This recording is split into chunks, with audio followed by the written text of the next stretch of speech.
Unconventional Life, welcome. This is your host, Jules Schroeder, tuning in from Longboat Key, Florida today.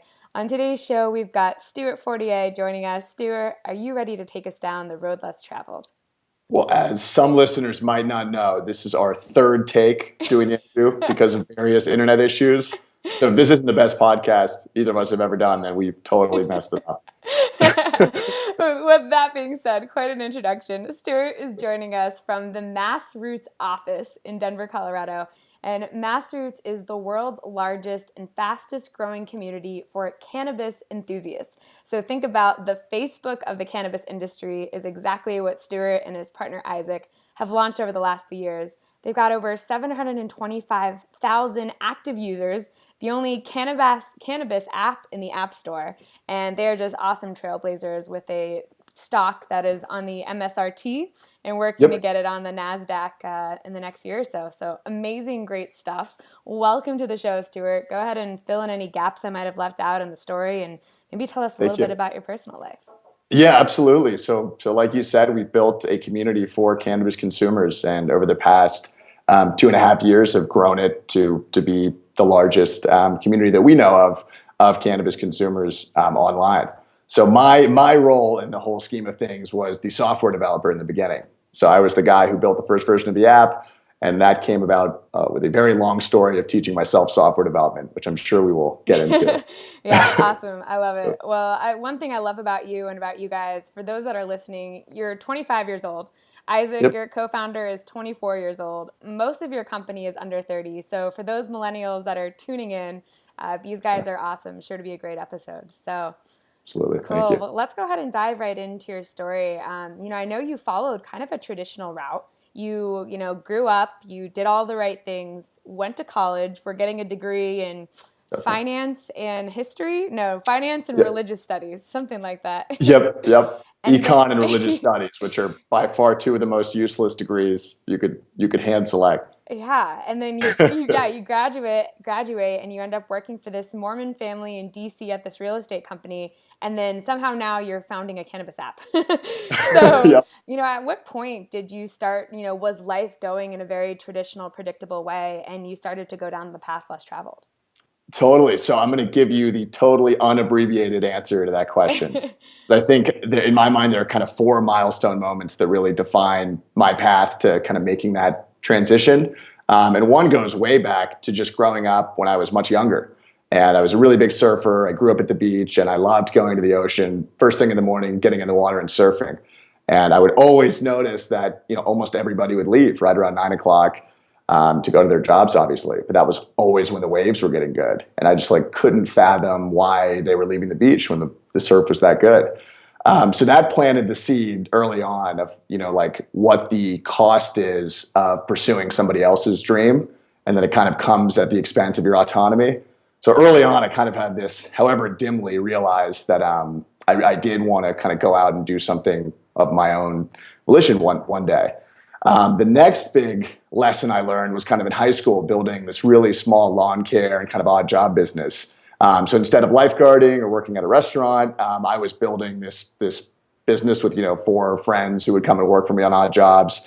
But I essentially learned how to create value out of thin air instead of kind of jumping on where value had already been created and filling in the dots. So again, some lesson that I dimly knew, but I wasn't really fully realizing until much later. Next up, early in college, a friend and myself bought some screen printing equipment because we were both in the same fraternity and we wanted to make a t-shirt business for all the nonprofits and fraternities and all the events that happened.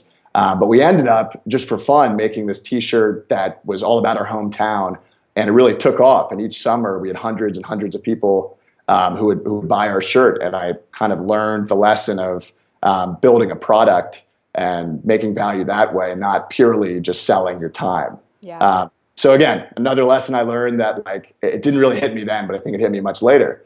So finally, I'm at UVA. I'm finishing up my econ and religious studies degrees. I have a really awesome, exciting job lined up for after graduation, and I make the jump, and I'm working at this job full time, and I on the side had been working on programming, working on MassRoots.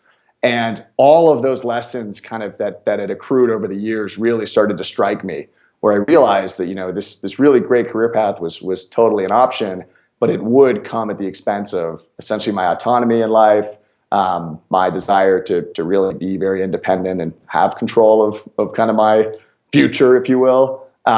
So anyways, all of those lessons kind of combined and made me always realize that there was no way I would be doing that for 30 years. Yeah, totally. So, I Uh, mean, one thing, to really highlight, it sounds like that entrepreneurial spirit, even at a young age, watching all of the surfers come in when the surf was getting good, it was like having and feeling this internal call, yet not being able to match it with your external reality. So it's exactly. like knowing that you're meant to do more, clear that you don't want to follow this traditional 30-year path, yet at the same time, not sure what that vehicle or thing is. And so, like, so many of our listeners, it's like, okay, well, I'm not sure. So let me just go to college and maybe I'll figure it out there. And then it's like, maybe I'll go to my job next and maybe I'll figure it out there. And so, like, it feels a lot like this push pull struggle kind of going on to, like, know that there's something more, yet, like, not being able to feel the outward expression of it. Does that feel kind of true in your story? 100%. I think what's so funny about my story is that I think I realized, maybe more than a lot of people I worked with, that I really wanted to do something independent. I think everybody has their dream of the business they'd start or the cool creative project they'd tackle. But I really did like define myself by that, and yet was living in a way that was totally, or for the most part, contradictory to that. Was doing the college thing, was doing the job thing with that same thesis. I'll figure it out tomorrow. I'll figure it out in a Yeah. year. I'm still working on it. Totally. And for me, what really tipped the scale was this offhanded conversation I had with a coworker. So this was around, MassRoots was still really early in its lifespan. We, effectively had zero to little money, but we had released the first version of MassRoots, had a few thousand users. Isaac, one of the four co-founders, I'm one of four. I really thought that Isaac was just a winner, and whatever he did was really going to succeed. But anyways, I was making the decision, like, do I want to kind of scrap UVA and this career to work on this really unknown project, this really unclear, ambiguous future for this small company at the time? And I was just having this offhanded conversation with a coworker who told me, without any intent of pushing my hand on a decision, just like, hey, listen, like, I had a few things when I was your age that I was working on, and I really just blinked, and I now have a family and a mortgage, and I can't do any of them. So for me, I think that really opened me up to the reality of how short the time frame is to be able to commit yourself fully to a project, and how important it is to not wait at all. Yeah. So for me, I think that just kind of woke me up to the fact that I hadn't really been living in congruence with my beliefs, and it really forced me to jump into the unknown. Yeah, totally. So there you are, you've graduated college, you've gotten your degrees, you've found the job, you're in this company, you're getting your paycheck. And then this conversation happens with this coworker. And then what was it like after he said that? Like, you said it was a turning point for you, but what happened next? Because I know for some of us listening, it's so easy to have these conversations, and like sometimes like our parents or our friends or whoever will like say the thing to us, and time again it doesn't go in, and then offhandedly, like the one time, it just sticks. And Right. so, like, what Right. was like this particular conversation, like what happened after that? Yeah, I think what made that conversation so powerful, and maybe I didn't even fully appreciate it at the time, was just how authentic he was being. I think that it's really easy to go online and read a million kind of inspirational articles about pursuing your dream, and like, but you just kind of become inundated, and it doesn't really mean much. But by the time you've read every, follow your passion commencement speech you can imagine, it just loses its effect, and it almost, you just lump it in with any other old advice you'd ever get. But I think the fact that he was just speaking so genuinely and so authentically to me, just like, hey, listen, like, you think you've got a lot of time, but you really don't. At the time I was 23 or whatever. So I think him being able to communicate how much he was in my shoes at that age, and how quickly those opportunities will pass.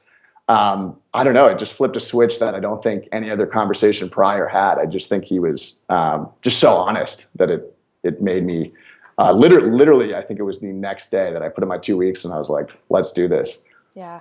Wow, that's awesome. So Yeah. So for those that are listening, like, okay, so you have this conversation with this dude, you quit your job, and then you go to work on your passion project that has little to no funding, complete uncertainty of what's So going to happen next. Like, what was going through your mind at the time of like actually pulling the trigger to go all in on this thing? totally. So it's so funny to connect the dots now and see how much we've grown. And I think like, how did I ever have any hesitance at all? You know, like obviously we were going to win and like MassRoots is going to be amazing. But at the time you're right. It's a totally different scenario. So you have this project that you're very passionate about. It has some momentum, some serious momentum, and you're ready to make the jump. But I remember the day where I was going to put in my 2 weeks and my boss's calendar had one 15-minute slot open. So I pinged him right when it was open. I grabbed him. I remember walking into his office, and you went into just like watching your own watching your own life as if it was a movie. I'm like, Yeah. I can't believe I'm about to do this because again, for me, this is probably being a little bit dramatic, but it was a Mormon family. I was coming from UVA with econ and religious studies, and I was going to do a startup in the cannabis space. So it wasn't quite like I'm going to go quit and work on a real estate startup, but maybe I'll come back if it fails. For me, it was kind of like, all right, these bridges are about to burn. So, I landed the ships on the island, lit them on fire, and was like, I'm going to go all in on MassRoots. So when I actually told him, it was a surreal experience, but you couldn't have been nicer about it. And then, yeah, you just jump into the total unknown. I mean, you're going from a world of certainty to a world of ambiguity overnight. So it's very, very scary. Yeah. I know that's like sometimes straddling and making that leap is like a lot of our listeners are like, they're in that like 1 foot in, 1 foot out space. But I know, when you finally went all in, you ended up going back to Denver, back to Colorado from where Yep. you were. And how did it work? I mean, you cut off your cash flow. So you're navigating this new Right. thing. You've got a ton of passion. But I mean, was it like the social network style where a bunch of like developers are in a room? Was it like, Right. like how did it go down? Yeah, it's so funny. I think our story mirrors a lot of success stories or otherwise in the early days where you have a small group of people that are totally broke, that are totally clueless and young and have no idea what's next. And for us, there were six of us at the time living in a 3-bedroom apartment in Denver, and we had just rented this like $1,000 a month converted home as a quote unquote office. But because we already all lived together, we rarely even went to the office because we just woke up and we were in the living room and we just worked. Um, but I think, it's funny. When I think about it now, I think I kind of romanticize it. And I think that it was like, yeah, the house in the social network where we're partying and we're all, writing code and crushing emails during the day, and it's exciting and energetic. And to a degree, that's true. It is exciting and you are passionate about what you're doing, but it's hard to underplay the ambiguity of everything you're doing. So for us, we're just like, wow, have all of us just made a total mistake, or are we all about to be billionaires in a few years? Because those are kind of like the two outcomes in a Yeah. tech startup. So I don't think it was very romantic. I think it was like, let's just grind and hustle and work and not worry about the fact that we don't know what's going to happen. Yeah. Uh, So yeah, so how did you get through the day to day? Because it's like part of you like can feel the long term, and it's like we're either going to go broke or we're going to be billionaires. So there's like that piece, right? But then there's the day to day of like waking up in the morning and kind of in some worlds like being complete panic, sheer terror, and then others being totally lit up and excited. So like, how did you navigate your mental like yeah, game day in and day out in the early yeah. parts? I don't know if there's like some simple kind of habit that people can develop to do that people can develop and it'll help them do it. But for me, I think it comes down to like little victories. So like celebrate the small wins because the big wins are just a series of small wins. So literally for me, I'm on the engineering side. So like if we released a new update to the app, something as cool as releasing a new feature, I mean, that essentially should be a thing we're celebrating, despite the fact that you have no idea if this is going to hit. You have no idea how much you're usually going to love it. But the fact is, you grinded it out, and day after day, you wrote the code, you got the team together, and you delivered something new. So my only suggestion in navigating this very uncertain future is like, you just have to celebrate the small wins. And another thing that I don't think I appreciated until later is that it's really easy to make errors of omission. So it's super easy to think about like, oh, here are all the things that are going wrong. Here are all the things we've screwed up. Here are all the things that are really challenging. But I think if you actually think about what else could be going wrong, but is not going wrong, it is weirdly liberating. It's like, okay, yeah, like we're trying to raise fundraising. It's taking longer than we thought, but we're still alive and we still have, thousands of active users that love our product. So like you should imagine if we didn't have that, that would really be bad. So like, I think it's worth not making errors of omission when it comes to how things could actually be worse than they are. Yeah. Which sounds strange, but if you really think about it, you're probably doing better than you think. Yeah, totally. I mean, I personally have started like 5 different startups and have all gone through the different phases of it. And it's so Totally. easy to get caught up in the whirlwind of it and to stay Totally. like laser beam focused and just showing up. It's like those thoughts of uncertainty or terror or excitement can be there, but as long as you wake up and show up every day, it's what keeps the action moving forward. Absolutely. So, Absolutely. And hopefully it has a motivating effect. yeah. Hopefully it scares you to do the work. Yeah, totally. Yeah. And so, I mean, you guys obviously in the early stages got several different rounds of funding, all of these different big publications like Forbes and Bloomberg and all these, Yep. Pieces you guys have been featured in. But what was it like for you getting that first sale? Because, I know some people that are starting their entrepreneurial journey or even the first round of funding, right? Is you're Sure. starting your entrepreneurial journey and it's not real until like the dollars come in. And Right. so like Right. how did that first bit kind of come into your guys' existence and like what happened from there?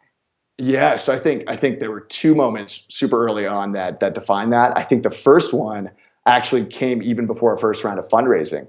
I think our first big moment as a company was we had launched the product and we had users who were using it who were outside of our immediate friend network. So that sounds really silly, but like, oh wow, I don't think I know this guy. More than But our friends care about this. right, exactly. So like literally people are using this and it's not just people we've asked to use it and we're not, paying for these people to use it. Somebody has found MassRoots and they love it and they've built a real, they found a ton of value out of it. So I think that was one of our first validating moments. Like, cool, that's kind of, as a startup, that's what you want before anything else is idea validation as a consumer app. Like people actually want this. So I think as small of a moment, as small of a win as that was, I think it actually was bigger than we realized. So the feeling there was, yeah, we are building something people want. We are building something that could be big. And then the second one, yeah, was probably the first round of fundraising because that was the first time somebody really bet on us, outside of the founders and the early team or whatever. But that was the first time someone was willing to write a check based on that traction that we had gained. So it was a menial sum of money or whatever, but that was more than anything. It just gave us confidence that, now serious money is betting on us to win and believe in us. So that's kind of exciting. Absolutely. Yeah. And I know you guys have gotten over 7 figures in funding at this Yep. point. And, really attracted a lot of attention because you're going into an industry, the cannabis industry, which is completely like blank, wild, wild west territory. Definitely. And you're pioneering, a social network, which exists in other landscapes, but doesn't Yep. exist here. And so in a lot of ways, you're stacking up as many odds as you can against you guys, direct target on your Right. back, in a lot of ways. And so for those that are listening and have like crazy ideas or wanting to be inventive in areas or places that just haven't been yet, like, how do you trailblaze in a way where there is nothing there? And then how do you like overcome all the obstacles about like literally carving your own path, especially in something, that might be controversial, like the cannabis industry? Definitely. I think that it's so funny because this is another kind of piece of wisdom that didn't resonate with me until much later. But I think you need to focus on like your David and Goliath moments. I think that very frequently the exact things you think are against you might be the things that are actually the reason you could make it. And I'll give an example from our own story. We're in cannabis, which is just legal on the state level. So that means that so from the outside perspective, it's like, yeah, how are you guys building a business in this federally illegal industry with all these regulatory challenges and all that? Well, in a strange sense, that's our biggest advantage as a lean tech startup because Google and Facebook aren't betting the farm on cannabis because they have too many complexities with federal law that they wouldn't want to touch it. Whereas we can be a bit more lean and grow quickly while those guys are waiting on the sidelines. So I think that taking an honest evaluation of what your advantages really are and what you think your challenges are and how they might actually work in your favor can really be amazingly confidence boosting. And I think in our sense, a lot of the things that would seem to guarantee failure have been our greatest source of momentum. Yeah. Yeah, totally. Makes sense. Yeah. Yeah. Well, and I know, like, kind of on this thread, you guys got your app taken down. Like, your bread Exactly. and butter, gets yanked from the Apple store. It would have been Totally. really easy to be like, hey, we're out. Our business is shut down. Apple closes down. But you guys, like, really work differently. Yeah, share a little bit more about that story. Yeah, definitely. And it's funny, that would be an example of legitimate fear, totally. Oh my God, Big Brother could totally have ended us right there. And it was really scary, or it could have done serious damage. So after being live for about a year, Apple changed their policies on cannabis social apps, which at the time we were, basically the only one. And we were kind of unceremoniously removed from the App Store. So at the time, we had 175,000 users, and the team was still extremely small, still running really lean. And this was probably our biggest David and Goliath moment. So like, what in the world are we going to do? And like I said, we had everything seeming to be going against us. But the one thing we did have was a community of users that really loved the product, that really loved what we had built. And so after much debate, we just decided to rally them. We realized that Apple wasn't going to be open to us making small changes to the product. We really had to change their mind on cannabis in this new industry. We asked our users, hey, can you email Apple and tell them what you love about MassRoots?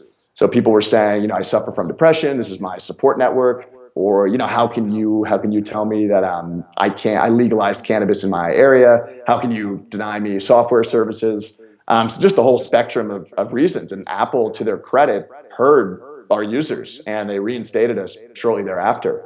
But we had been out of the App Store for a couple months, maybe 3 months at the time, because we had no idea how to navigate this. So that would be a great example of like when you're lean and you're a startup, like find the one thing going for you at any given time, because it's really amazing what it can get you through.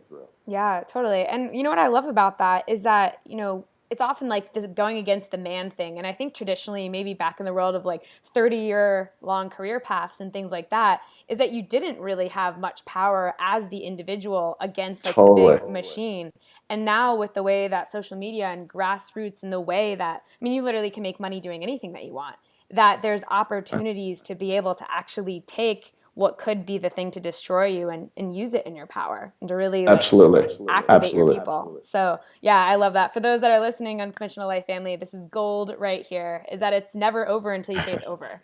And so there's always a way to keep playing. So yeah, awesome. Well, cool.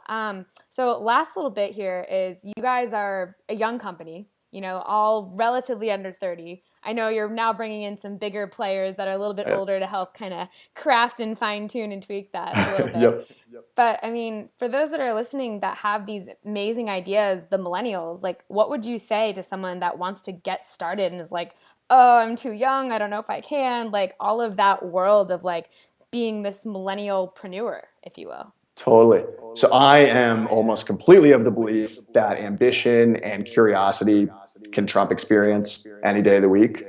And what I mean by that is like, if you really care about what you're doing or you really want to see it come to life, that is, you can't overvalue that. I mean, that is the most valuable trait, I think, of someone who wants to bring their creative project to life. So I think that, yeah, like you said, the generation that depends on experience and titles and seniority to dictate who can do what, the rug has just been pulled out from under it. I mean, the value of being curious and ambitious, I think, is just time over time proven itself, especially in the startup world, to essentially, to pull up your dreams. So I would just say that, again, like don't undervalue like that any day that trumps experience. Yeah, awesome. I love it. All right, let's move into the final part of our show, the rapid fire round. We're going to go for a series of questions. Are you ready? Go, let's do it. I'm ready. Awesome. All right, question number one. What is the number one thing you had to give up in pursuing this path less traveled? Yeah, I would say certainty. Definitely. Predictability and certainty in your career and in your life. Awesome. So in question number two, in the statement, follow your passion, what do you think is missing from that statement? Yeah. I think that it's just missing a few caveats. One of which being It's going to be difficult. It's going to be very difficult to follow your passion, and that seeing your passion come to life. There are a ton of unsexy steps that do not appear to make it into the commencement speeches. So there are a lot of late nights, a lot of working on the weekends, a lot of emails you don't want to deal with, a lot of problems that are going to come up. So I just think that if you're going to follow your passion or whatever that kind of means to you, make sure it's something that is really going to get you through the struggle, the challenges to see it through. I think that your faith will be tested very quickly if you're going to do your own thing. Yeah. Love it. All right. Next question. What is a habit that you do every day that you feel contributes to your success? Yeah. So I think just a really simple mindfulness exercise I do every morning. So sit in silence for 15 minutes. I actually use this app called Headspace, but it's a really simple mindfulness meditation, and it's amazing the clarity and the calmness it gives you for the day. Because I think if you're an artist, if you're a startup founder, whatever, you're jumping on a roller coaster. So it's very nice to be able to limit the peaks and valleys of that ride. Yeah, awesome. I love it. If you could say something to your 20-year-old self that you know now, what would you say? What piece of advice would you give? Yeah, don't wait. Seriously. Yeah. Like I think I knew not to wait to do things, but I think like I could have accomplished even more. I could have done way more had I really internalized that sooner. Yeah. There's no reason to wait. I love it. Unconventional life family, don't wait. Seriously. Seriously. Yeah. Yeah. Awesome. And last question, what does living an unconventional life mean to you? Yeah. So I hate to give a totally trite example, but I think like when we think of an unconventional life, we're thinking of people who are able to succeed in ways that nobody ever thought was possible. So again, to give a couple obvious examples, Richard Branson combined fun and business, which I think was strangely enough a very new concept. Here's a guy that is totally passionate about life and exciting and fun. All of his ventures reflect that passion for life and that love for life, and they're just really fun. The Virgin brand is just really fun, and I don't think that had really been done before. And you could think of obviously a guy like Jobs who combined art and engineering. Again, something that was kind of hadn't been done before in a meaningful way, and released some of the most beautiful consumer products like ever. So for me, like an unconventional life is leading an unconventional life is knowing something that most people don't know and having the conviction to live your life with that knowledge. So at the end of the day, it is like, I know this way of living is going to work out, or I know this project needs to be brought to fruition, this problem needs to be solved, and I really don't give a shit what people think. I'm going to do it. So that's what it means to me. Yeah, awesome. I love it. Well, Stewart and his co-founder Isaac just got back from Branson's private island, being a top 10 finalist in the extreme tech competition. So awesome stuff to you guys. Well, you guys are doing some amazing things. Tell all of our unconventional life listeners, how can they find out more about MassRoots? How do they join the app? And how can they learn more about what you guys are up to? Yeah. Just Google MassRoots, massroots.com. You can see the website and register and then look at all the fun cannabis content that we have. And you can follow us. We do a lot of press, a lot of information about our team and all that good stuff on our AngelList profile. So anybody who's interested in tech and cannabis and what we're doing, Google MassRoots, and there will be a day's worth of information to read. Awesome. And once again, I'm sure they can go find you guys in the App Store if they are cannabis lovers as well. Exactly. Amen. Awesome. Well, Stewart, thank you so much for tuning in. Unconventional Life Family, another great episode. Thanks for being on the show. We'll talk to you guys next time. So thank you.